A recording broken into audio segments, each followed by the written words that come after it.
Hi, I'm Heather from GG Stitching and welcome to my channel. Today we're going to be talking about rotary cutting supplies and what you'll need to get started in quilting. I always recommend going to your local quilt shop if you have one in your area. If for some reason you can't get to one or don't live near one, I will be posting affiliate links through Amazon on supplies that I use and recommend. I do get a commission on those if you purchase through those, but I do not sponsor any of these. I don't work for any of these companies. I am just going to be showing you the supplies that have worked well for me over the years. And of course, a lot of this stuff is old. I've used it forever. It hasn't worn out. And some of the newer things I may not have tried yet just because my supplies have worked so well. So the first thing we're going to talk about is a rotary cutting mat.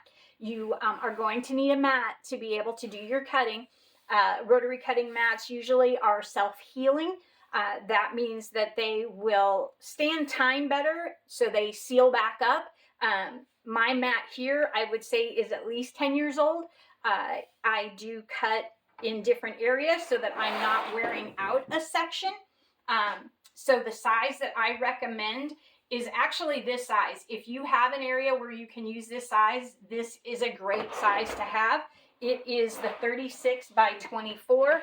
And the reason I recommend that size is when you are cutting from a full piece of fabric, it fits on your board nicely. You can see the lines, and it makes it really easy to cut without any mess ups. Anytime you work on a smaller board and you have to do another fold into your fabric, you could get some slippage.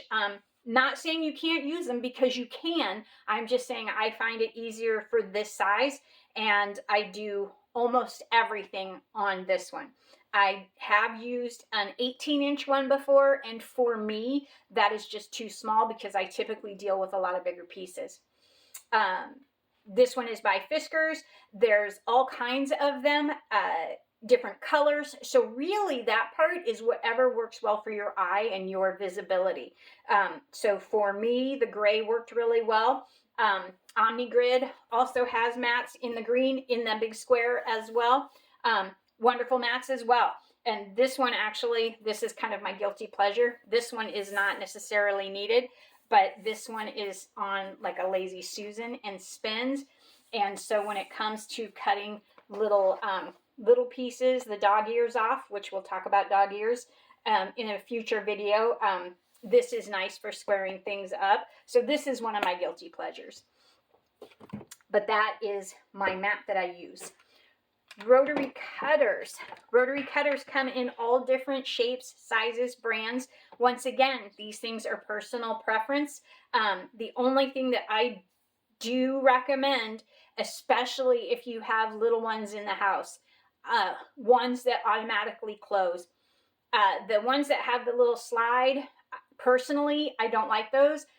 I just am always worried about them being left open and little hands grabbing and cutting. So those are not necessarily my favorite ones. This one is from Olfa, and I like this because it's got a squeeze handle, and when you let up, it automatically closes. I like that for safety purposes. It does have a little locking mechanism so that you can lock it closed. No little hands can get to that. And then also you could lock it open if you don't want it closing on you, and maybe arthritis is a thing that you worry about. Rotary cutters come in 45 millimeter and 60 millimeter. There are also little ones for specialty things. So like this one was for rag quilts, and it also is really good for curves. So I like little ones for that. But for your standard quilting, it's your 45 or your 60. The difference really being the depth of the blade. So 60 is going to go through bulkier things better. This one is by Fiskars. I like this one for the curve of the handle for myself. This one does not automatically close though. You just have to get into the habit of clicking the button so that it closes out. This one is old. I've used it to death and it is still hanging in there. I want to say this is Martinelli. This one is an ergonomic one, so this is good for arthritis. So this is also a good one. It also comes in different sizes as well. Honestly, I use a 60 millimeter more often than I do a 45. I use it for everything because I'm typically cutting through multiple layers, and also when it comes time to trim everything up after quilting it, so going through the top, the batting, and the backing, I like the 60 millimeter for that part. So those are your rotary cutters. Rulers. There are all kinds of rulers, and really this one also comes down to personal preference. So when I say that, your basic ruler for cutting out your original long strips, you need one that's at least the 24 inches. That will be your go-to for a lot of things. You can cut smaller pieces with it as well. You have trouble cutting larger pieces with smaller rulers, this just really covers it all. They come in different widths, but these are the same length. The main thing about these is the lines and how you see the color. So really whatever is easier on your eye to be able to see your fabrics clearly and the lines clearly on there. So I had one that had all black lines. I had really a hard time seeing that as I got older. I had a hard time seeing the black lines easier. There are ways around that, and I'm going to show you that. So those are things, though, when you're shopping for your first ruler, if you're not sure, that might be something that you consider. This one I've had for a really long time as well. It's actually really kind of faded, but I like the width on this one. This one is a 6-inch, and this one is a 7-inch. So it lets me cut wider pieces without having to move my ruler as much. So I like that. This one with the green on the back of it, it has a little bit of roughness to it to the surface, so it does grip a little bit. This one did not, and the OmniGrid, which I'll show you that I have some in the squares, didn't either. So one of the things that I did invest in was the InvisiGrip. So InvisiGrip, it's basically a clear sheet that you can cut to size to fit your rulers, and this helps with slipping and gripping. They also do make dots, so anything that you get to put on the back of your rulers to keep them from slipping, just make sure that it's clear so that it's not going to impair your vision when lining things up. Cutting is going to be very important to the overall finish of your block. That is going to start you out the right way. If it's not cut right, it's not going to turn out right. So important thing, your cutting tools are very important.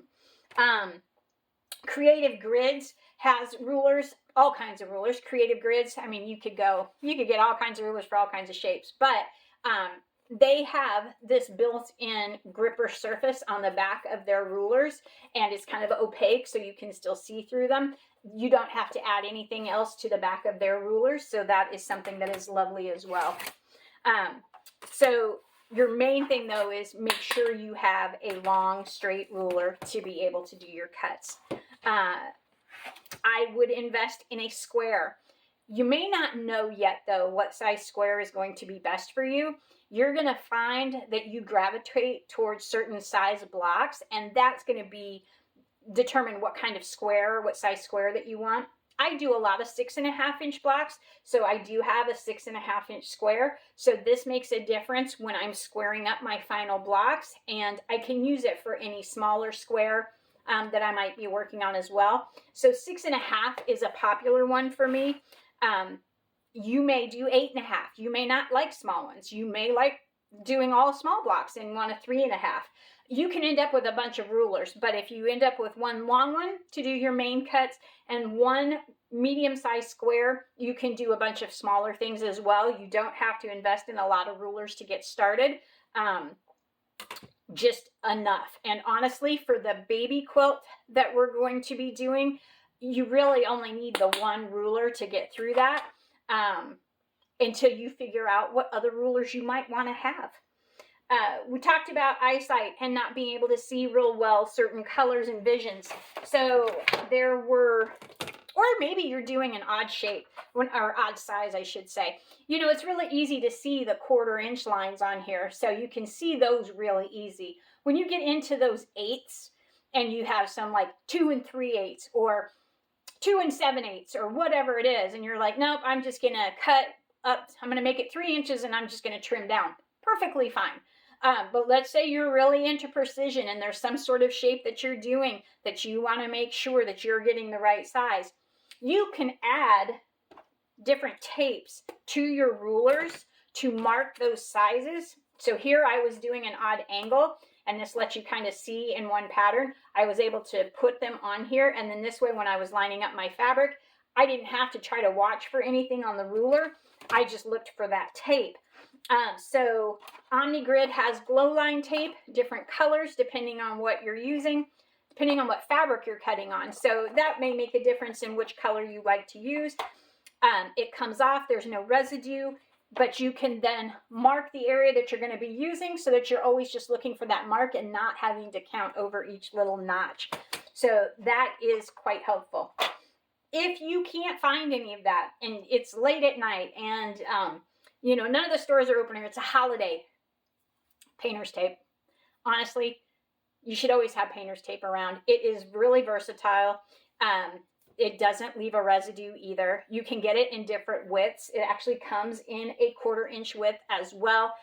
You can use this even for marking your quilt top when you want an edge to quilt across, which we'll get into that later. But quilter's tape or painter's tape is actually a really handy tool in the sewing room, believe it or not. So that is the basic tools and supplies for rotary cutting.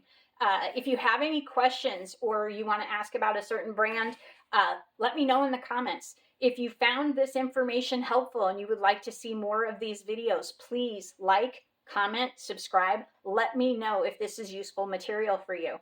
I will be doing more videos based on basic supplies, and in my basic beginner's quilt that we're going to be doing, there will be the fabric list being posted soon, and then also I will have a in-depth step-by-step video of actually rotary cutting. So we will go through the basics of how to rotary cut. So this one was about your rotary cutting supplies. We will do the how-to as well as the safety and all of that in another video. So stay tuned for that, and I hope you have a great day.